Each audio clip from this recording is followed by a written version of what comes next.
Naging maaga pa ang Bureau of Fire Protection o BFP sa Jones Isabela sa pag-apula ng sunog sa palengke nito nakarang araw. Matatandaang naganap ang sunog sa ilang stall sa palengke ng nasabing bayan nitong gabi ng Miyerkules.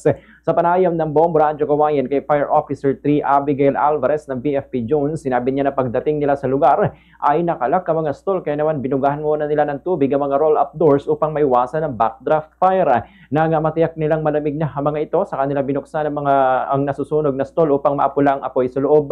Ang nasunog na stall ay grocery store ay pag-aari ni Ginang Rima Galanza at nadamay rin ang katabing stall ni Ginang Raquel Montano. Ayon kay Fire Officer 3 Alvarez, hanggang sa first alarm lamang ang sunog dahil sa agad nila itong naapula at hindi na kumalat sa iba pang katabing stall.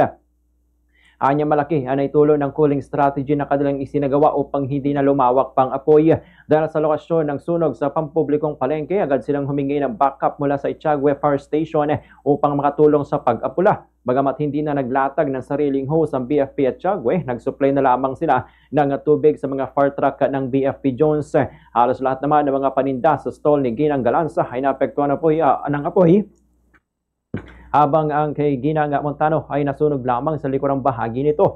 Batay sa pagtaya ni Ginang Galanza, tinatayang nasa 1.5 million pesos ang halaga ng mga nasunog na gamit at paninda sa loob ng kanyang grocery store. Bagamat patuloy pa ang kanilang investigasyon, inisyal lang tinitignan sanhi ng sunog ay may kinalaman sa kuryente, partikular sa wiring sa loob ng stall. Ayon kasi sa may-ari, may naiwang nakasaksak na wall fan sa loob ng stall na posibleng naging sanhi ng sunog dahil sa nakasaksak ito sa isang saksakan na para lamang sana sa ilaw. Muli namang nagpaalala si Fire Officer 3 Alvarez sa publiko na tiyaking walang naiiwang appliances na nakasaksak kapag aalis ng bahay o mga pwesto sa tindahan at ugaliing patayin ang circuit breaker upang maiwasan ang sunog na dulot ng overheating ng mga appliances. Ganito ang bahagi ng pahayag ni Fire Officer 3 Abigail Alvarez. Makarating kami sa fire scene, sir, nakalak po kasi yung mga stalls. Ang ginawa po namin muna is kinul down po muna namin yung mga roll up bago namin binuksan yung stalls para iniiwasan po kasi natin dito na magkaroon ng backdraft, sir.